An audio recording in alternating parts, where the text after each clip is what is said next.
So not too long ago, I made a video going over who would win at a fight between PGHL Films and Detective Fudsim.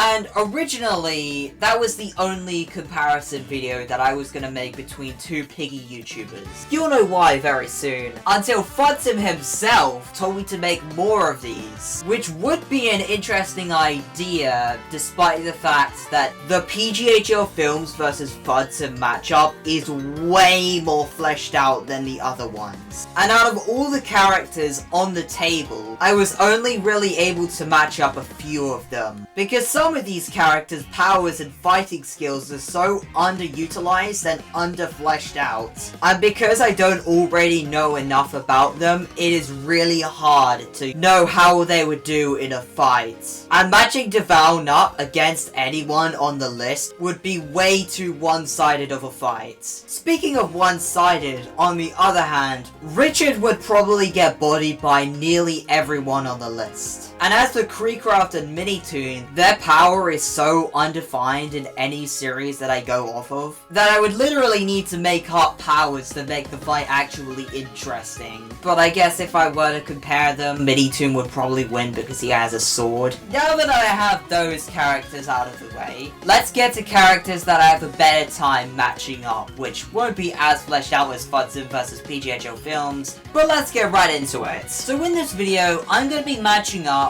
Dexter Playz versus the Mega Mo Show. Now as for Dexter Playz, when he takes his sensor glasses off, the energy beam that comes out of his eyes is incredibly powerful. But on the other hand, that's all he really has to utilize. So he would need to use his power strategically. And the Mega Mo Show, on the other hand, has much more to utilize. And it all comes down to the sword, where you can use it for melee, and there are two ways that you can use it as a ranged attack. First of all, the Mega Mo Show can throw his sword like a boomerang.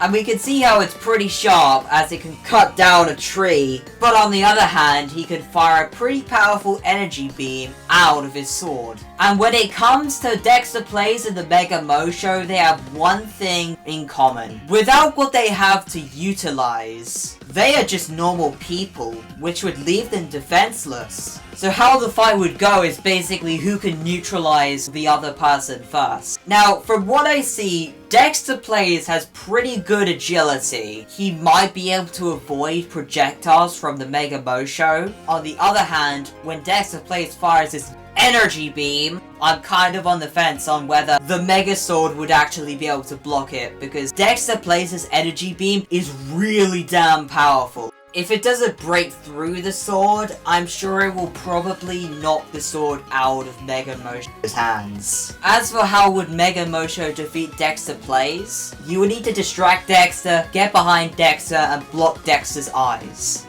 with something that the energy beam wouldn't be able to break through. Now, I would say that Dexter Playz's win rate is depending on how powerful his energy beam is, because I would say that it would probably outmatch Mega Mo Show's energy beam. And as for the Mega Mo Show, I would say he's better off as a melee attacker as long as he can avoid Dexter Playz's energy beams. But how do you guys think the fight would go? Make sure to like and subscribe, and bye.